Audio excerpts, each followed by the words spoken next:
सरसिजनिलये सरोजहस्ते धवलतमां शुकगन्धमाल्यशोभे भगवति हरिवल्लभे मनोज्ञे त्रिभुवनभूतिकरि प्रसीद मह्यम्।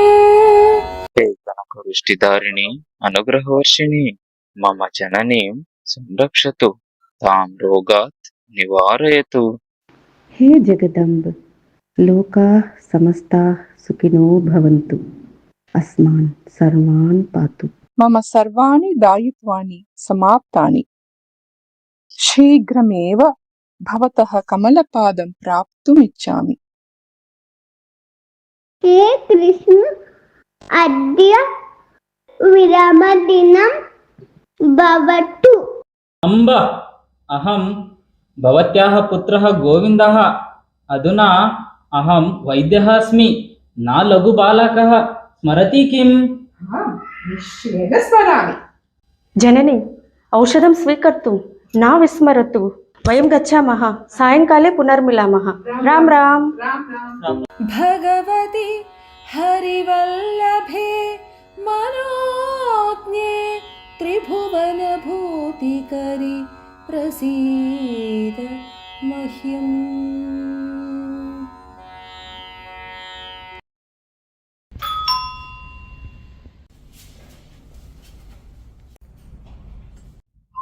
पितामही। भोः गोविन्द, किमर्थं जननी पितामही इति आह्वयसि? जननी इत्येव वद। वद वद, जननी वद। जननी। आगच्छ, भोजनाय गच्छावः। आगच्छ आगच्छ, गच्छावः, आगच्छ। नमस्ते महोदय। नमस्ते भगिनी, मम पुत्रस्य कृते भिक्षां देहि भगिनी। भवती गोविन्दमहोदयस्य जननी खलु? कृपया आगच्छतु, उपविशतः। अहम् आगमिष्यामि। अस्तु।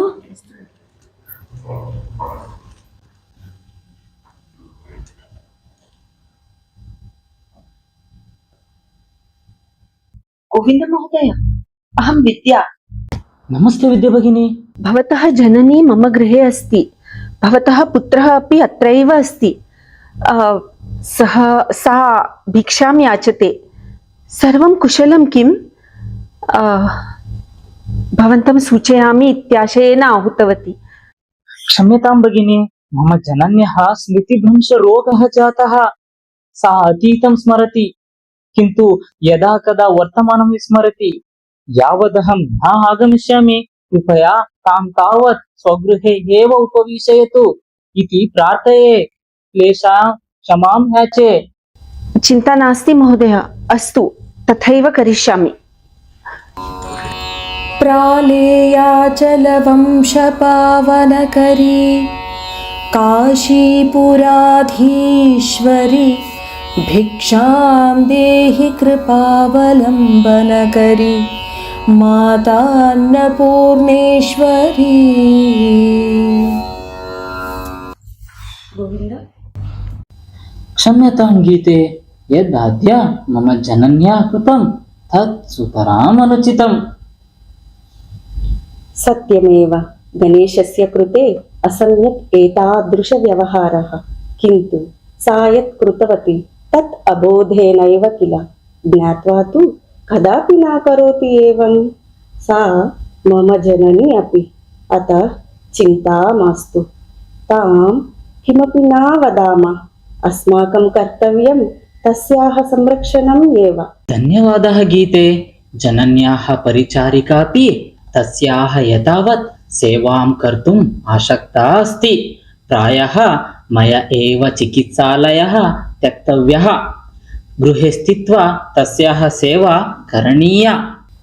नैव गोविन्द, भवतः चिकित्सालये महत्त्वं दायित्वं वर्तते।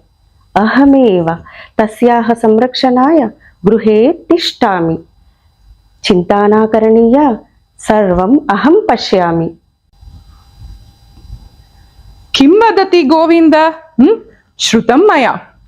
तव वैद्यव्यवसायः महान् अस्ति खलु।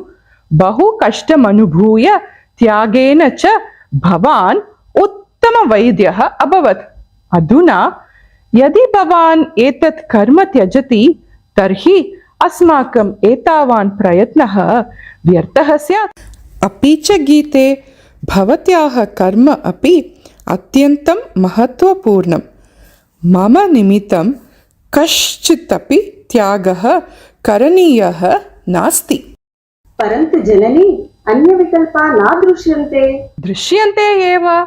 गतपरिपालिका उक्तवती किल, कार्यव्यस्तता अस्ति चेत् मां वृद्धाश्रमं प्रति प्रेषयन्तु, नो चेत् एकस्मिन् कक्षे संस्थाप्य द्वारस्य पिधानं भवतु इति। अहो किं वदति मातः? नैव नैव, अहं तादृशः न कदापि कर्तुं शक्नोमि। चिन्ता मास्तु मम प्रियपुत्र, यावत् भवन्तः गृहं न आगच्छन्ति तावदेव द्वारस्य पिधानं भवतु। गृहम् आगत्य तद् उद्घाटयतु। तावत् पर्यन्तम् अहम् ईश्वरनामजपं वा दूरदर्शनं वा किमपि पश्यामि। एषा मम आज्ञा, प्रार्थना न। पितामह्याः आशीर्वादं स्वीकृत्य शीघ्रम् आगच्छ।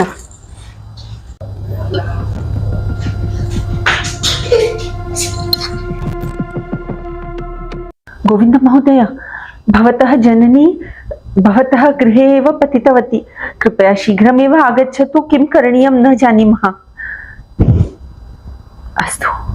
अम्बा कुटुम्बस्य नेत्रं जगदम्बा प्रपञ्चस्य मूलम्। वैद्य महोदय, मम पुत्रः अपि कदाचित् भवत्सदृशः वैद्यः भविष्यति, किन्तु वयं दरिद्राः, अतः भिक्षां देहि।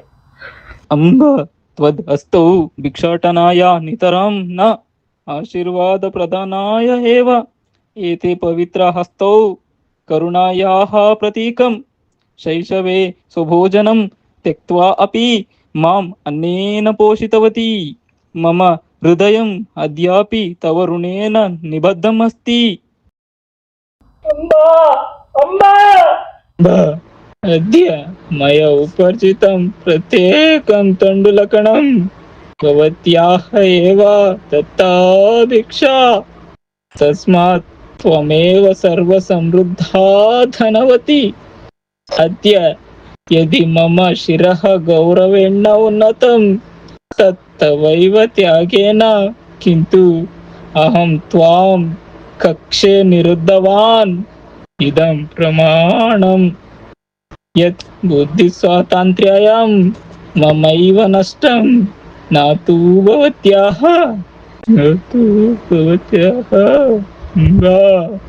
गतिहीनापि मम विद्याभ्यासव्यवस्था निमित्तं भिक्षाटनमपि कृतवती। अतः सर्वबुद्धिमती धनिका च भवति, न तु दरिद्रा। अम्बा अम्बा अम्बा। वयं भगवन्तं न कदापि साक्षात् द्रष्टुं शक्नुमः। तेन एव सः मातृः प्रेषितवान्, यत् तासु एव साक्षात् ईश्वरानुभवः। मातरः खलु भूमौ विद्यमानाः देवताः। अद्य अम्बा तेषु एव दिव्यदेवेषु एकत्वं प्राप्तवती। अधुना सा अपि अनुग्रहवर्षिणी। नमोऽस्तु ते, नमोऽस्तु ते।